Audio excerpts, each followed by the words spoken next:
Hello പ്രിയമുള്ളവരെ, കേരളത്തിലെ തന്നെ ഏറ്റവും വലിയതും എന്നാൽ മധ്യ തിരുവിതാംകൂർ കണ്ടതിൽ വെച്ച് ഏറ്റവും മനോഹരവുമായ ഒരു മേളയിലേക്കാണ് നിങ്ങളെ ഞാൻ കൂട്ടിക്കൊണ്ട് പോകുന്നത്.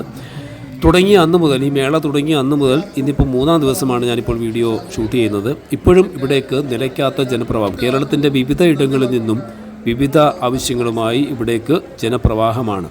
എന്താണ് ഇവിടെ ഇത്രയ്ക്ക് ഉള്ളത് എന്ന് ചോദിക്കുന്നവർക്കുള്ളൊരു മറുപടിയായിട്ടാണ് ഈ വീഡിയോ ഇടുന്നത്. ശരിക്കും ഇവിടുത്തെ MLA ശ്രീ സജി ചെറിയാൻ, അതുപോലെ തന്നെ മറ്റു നേതാക്കളൊക്കെ തന്നെ അക്ഷരാർത്ഥത്തിൽ ഇവിടുത്തെ ജനങ്ങളെ ഞെട്ടിച്ചിരിക്കുകയാണ്. ചെങ്ങന്നൂർ ഞെട്ടിച്ചിരിക്കുകയാണ്. അത്തരത്തിലൊരു മെഗാ ഇവൻ്റാണ് ഇവിടെ നടക്കുന്നത്. മ്യൂസിക്കൽ കൺസേർട്ട് വേണ്ടിയവർക്ക് അത്, വിവിധ തരം ഫുഡ് വേണ്ടിയവർക്ക് അതിനുള്ള സൗകര്യം, എൻ്റർടൈൻമെൻറ്റാണ് വേണ്ടിയെങ്കിൽ അമ്യൂസ്മെൻറ്റ് പാർക്കുണ്ട്, വീട്ടുപകരണങ്ങളും മറ്റും വേണ്ടിയവർക്ക് അതിൻ്റെ വിവിധ സ്റ്റാളുകൾ.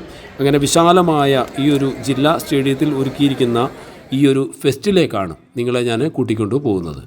ജനുവരി 18 മുതൽ ജനുവരി 31 വരെ കേരളം ഇന്ന് വരെ കണ്ടിട്ടില്ലാത്ത ഒരു മഹാവ്യാപാര മേളയായി കുടുംബശ്രീ ദേശീയ സരസ് മേള ഇങ്ങനെ ആലപ്പുഴയുടെ സ്വന്തം ചെങ്ങന്നൂരിൽ അവിടെ തുടങ്ങിയിരിക്കുകയാണ്. ചെങ്ങന്നൂർ മുനിസിപ്പൽ സ്റ്റേഡിയത്തിൽ ഏകദേശം 2 ലക്ഷം ചതുരശ്ര അടിയിലായിരിക്കുന്ന പവലിയനിലെ പ്രധാന വേദി, അവിടെയാണ് ഇതിൻ്റെ ഉദ്ഘാടന കർമ്മം നിർവഹിച്ചത്. എക്സൈസ് പാർലമെൻ്ററി വകുപ്പ് മന്ത്രി ശ്രീമാൻ MB രാജേഷ് മേളയുടെ ഉദ്ഘാടന കർമ്മം നിർവഹിച്ചു. ബഹുമാനപ്പെട്ട സാംസ്കാരിക ഫിഷറീസ് യുവജനകാര്യ വകുപ്പ് മന്ത്രി ശ്രീമാൻ സജി ചെറിയാൻ അധ്യക്ഷനായിരുന്നു. ചെങ്ങന്നൂരിൻ്റെ പ്രിയപ്പെട്ട MLA, കേരളത്തിൻ്റെ ബഹുമാന്യനായ മന്ത്രി ശ്രീ സജി ചെറിയാനെ ഈ സന്ദർഭത്തിൽ ഞാൻ അഭിനന്ദിക്കുകയാണ്. അങ്ങനെ ഇരിക്കുമ്പോഴാണ് ഈ വർഷം ബഹുമാന്യായ തദ്ദേശ വകുപ്പ് മന്ത്രി MB രാജേഷോട് ഞാൻ പറഞ്ഞു, ഈ പ്രാവശ്യം വേള തരണം, ഒരു പ്രതികാരം ഞാൻ മനസ്സിലുണ്ട്. ചടങ്ങിൽ ബഹുമാനപ്പെട്ട കൃഷി വകുപ്പ് മന്ത്രി ശ്രീ P പ്രസാദ് മുഖ്യ സന്ദേശം നൽകിയിരുന്നു. മലയാളത്തിൻ്റെ നടന വിസ്മയം പത്മഭൂഷൺ മോഹൻലാൽ ഉദ്ഘാടന ചടങ്ങിലെ വിശിഷ്ട അതിഥിയായി എത്തിയിരുന്നു. അതുപോലെ ഇന്ത്യയിലെ വിവിധ സംസ്ഥാനങ്ങളിലെ ഗ്രാമീണ സംരംഭകരുടെ ഉൽപ്പന്നങ്ങൾ ലഭ്യമാകുന്ന 250 ഉൽപ്പന്ന വിപണന സ്റ്റാളുകൾ, ഇതുവരെ മധ്യ തിരുവിതാംകൂറിൽ ഇത്രയും കൂടുതൽ സ്റ്റാളുകളുള്ള ഒരു മേള നടന്നിട്ടില്ല എന്നാണ് പ്രധാനപ്പെട്ട കാര്യം. ഇന്ത്യ ഒട്ടാകെയുള്ള പരമ്പരാഗത രുചികൾ, അതായത് ഇന്ത്യയുടെ വടക്കേ അറ്റം മുതൽ തെക്കേ അറ്റം വരെയുള്ള വിവിധ സംസ്ഥാനങ്ങളിലെ വിവിധ പ്രധാനപ്പെട്ട ഫുഡുകൾ ലഭിക്കുന്ന ഏകദേശം 50-ൽ പരം സ്റ്റാളുകളുള്ള ഫുഡ് കോർട്ട്, ഇതൊക്കെ മേളയുടെ പ്രധാന ആകർഷണമാണ്. 3 വേദികളിലാണ് ഇവിടെ സാംസ്കാരിക പരിപാടികൾ നടക്കുന്നത്. ജോത്സന, സ്റ്റീഫൻ ദേവസി, റിമി ടോമി, കലാഭവൻ ഷാജോൺ, വിധു പ്രതാപ് തുടങ്ങിയ പ്രധാന കലാകാരന്മാരൊരുക്കുന്ന കലാവിരുന്ന് 31-ാം തീയതി വരെ എല്ലാ ദിവസവും ഇവിടെ അരങ്ങേറുകയാണ്. കൂടാതെ വിവിധ സെമിനാറുകൾ, ഓപ്പൺ ഫോറങ്ങൾ, ആലപ്പുഴയിലെ വിവിധ ബ്ലോക്കുകളിലെ കുടുംബശ്രീ അംഗങ്ങൾ അവതരിപ്പിക്കുന്ന കലാപരിപാടികൾ, പുസ്തകമേള, അമ്യൂസ്മെൻറ്റ് പാർക്ക്, ഫ്ലവർ ഷോ തുടങ്ങിയവയെല്ലാം ചെങ്ങന്നൂരിൽ ഒരുക്കിയിരിക്കുന്നു. ഇങ്ങനെ ചെങ്ങന്നൂർ നഗരം ഒരു ഉത്സവ ലഹരിയിലാണ്. മെഗാ ഷോ ഒക്കെ നടക്കുന്നുണ്ട്. കലാഭവൻ ഷാജോൻ്റെയും അങ്ങനെ മാജിക് ഷോയും ചെണ്ടമേളവും പഞ്ചവാദ്യവും സെമിനാറുകളും ചർച്ചകളും ഒക്കെ നടക്കുന്ന ഒരു വമ്പൻ പരിപാടിയാണ്. ഈ വമ്പൻ പരിപാടിയിൽ നിങ്ങൾ ഒരിക്കലും മിസ് ചെയ്യരുത്. ഇവിടേക്ക് സത്യം പറഞ്ഞാൽ ജനപ്രവാഹം തന്നെയാണ്. 10,000-കണക്കിന് ആളുകളാണ് ഇവിടേക്ക് എത്തുന്നത്. അപ്പോൾ നിങ്ങളാരും മിസ് ചെയ്യരുത്. ഇതിൻ്റെ കൂടുതൽ ഡീറ്റെയിൽ, ഇതിൻ്റെ സ്റ്റാളുകളാണ് പ്രധാന ആകർഷണം. അപ്പോൾ ഈ സ്റ്റാളുകളിൽ എന്തെല്ലാം ലഭിക്കുന്ന, ഏതെല്ലാം സ്റ്റാളുകളുണ്ട് എന്നും, അതുപോലെ തന്നെ ഫുഡ് സ്റ്റാളുകൾ, അതുപോലെ അമ്യൂസ്മെൻറ്റ് പാർക്ക്, ഇതിൻ്റെയൊക്കെ എല്ലാം കണ്ട് നിങ്ങൾക്കിന്ന് ഈ വീഡിയോ കാണാവുന്നതാണ്. നിങ്ങൾ ഡീറ്റെയിൽ ആയിട്ട് കാണുക. നിങ്ങൾക്ക് വരാൻ പറ്റാത്തവർക്ക് ഈ ഡീറ്റെയിൽ വീഡിയോ കണ്ടു കഴിഞ്ഞാൽ തന്നെ നിങ്ങൾക്കൊരു സന്തോഷമാകും. അപ്പോൾ നിങ്ങളുടെ സന്തോഷം താഴെ കമൻറ്റ് ബോക്സിൽ കമൻറ്റായി രേഖപ്പെടുത്താൻ മറന്നുപോകരുത്. അപ്പോൾ കാണാം. ഇതാണ് നമ്മുടെ സ്റ്റാളുകളിലേക്ക് പോകാനുള്ള പ്രധാന എൻട്രൻസ് ആണ്. വേ ഇൻ ടു സ്റ്റാൾ അത് കൊടുത്തിട്ടുണ്ട്. അപ്പോൾ അവിടുന്ന് നമ്മൾ നേരെ അകത്തേക്ക് കയറി കഴിഞ്ഞാൽ നമ്മുടെ സ്വാഗതം ചെയ്തുകൊണ്ടുള്ള ഒരു ബോർഡ് കാണാം, ഫ്ലെക്സ് കാണാം, മനോഹരമായിട്ടുള്ള സരസ് മേള എന്ന് എഴുതിയിരിക്കുന്നു. അത് കഴിഞ്ഞാൽ തൊട്ടപ്പുറത്ത് ആദ്യം തന്നെ മീഡിയ റൂമാണ്. അവിടെ മീഡിയകൾക്ക് വേണ്ടി മാറ്റി വെച്ചിരിക്കുന്ന പ്രത്യേക സെക്ഷൻ. അത് കഴിഞ്ഞാൽ ഇതിന് ഫസ്റ്റ് എയ്ഡ് സംവിധാനങ്ങളുള്ള ഒരു മെഡിക്കൽ ഇതുണ്ട്. അത് കഴിഞ്ഞാൽ പിന്നെ ബാക്കിയുള്ള ഇതെല്ലാം കുടുംബശ്രീയുമായി ബന്ധപ്പെട്ട ഓഫീസുകളാണ്. സരസ് മേളയുമായി ബന്ധപ്പെട്ട അവരുടെ ഓഫീസുകളാണ് ഈ ആദ്യത്തെ ഇത് കാണുന്നത്. അത് കഴിഞ്ഞാൽ പിന്നെ ബാക്കിയുള്ള സ്റ്റാളുകളിലേക്ക് നമ്മൾ പോവുകയാണ്. തൊട്ടപ്പുറത്ത് തന്നെ ഒരു സെൽഫി പോയിൻ്റ് ഉണ്ട്, ഒരു സംഭവമാണ്. അത് കഴിഞ്ഞ് കുടുംബശ്രീയുമായി ബന്ധപ്പെട്ട കുറേ പോസ്റ്ററുകളൊക്കെ നമുക്ക് കാണാം. പിന്നെ അങ്ങോട്ട് സ്റ്റാളുകളാണ്. അപ്പോൾ വിവിധ തരം സ്റ്റാൾ, ഏതൊക്കെ സ്റ്റാളുകളുണ്ട് എന്ന് നിങ്ങൾക്ക് തന്നെ കണ്ട് മനസ്സിലാക്കാവുന്നതാണ്. കണ്ട് മനസ്സിലാക്കിയതിന് ശേഷം നിങ്ങൾക്ക് ഇഷ്ടപ്പെട്ടാൽ നിങ്ങൾ ഇവിടേക്ക് വരിക. അതും അധിക ദിവസങ്ങളില്ല, പെട്ടെന്ന് തന്നെ, വെറും ഇനി ഒരാഴ്ച കൂടി മാത്രമേ ശേഷിക്കുന്നുള്ളൂ. അപ്പോൾ അതുകൊണ്ട് ഇതൊക്കെ കാണുക. കണ്ടിട്ട് നിങ്ങൾക്ക് ഇഷ്ടപ്പെട്ടുവെങ്കിൽ നിങ്ങൾ ഇവിടേക്ക് വരിക. നിങ്ങൾക്ക് വേണ്ട സാധനങ്ങളൊക്കെ വാങ്ങിച്ചു കൊണ്ട് പോകാവുന്നതാണ്. അപ്പോൾ സ്റ്റാളുകളൊക്കെ കാണുക.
ചെയ്യാവുന്നതാണ്. ബുഷ് വെച്ചിട്ടുണ്ട്.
പ്രിയമുള്ളവരെ, നമ്മുടെ ഈ വീഡിയോ ഇപ്പോഴെങ്ങും തീരുന്ന ലക്ഷണമില്ല. കാരണം അതുപോലെ കൗണ്ടറുകൾ കിടക്കുകയാണ്, അതുപോലെ സ്റ്റാളുകൾ കിടക്കുകയാണ്, അതുപോലെ കാണിക്കാൻ കിടക്കുകയാണ്, ഒത്തിരി കാര്യങ്ങളുണ്ട്.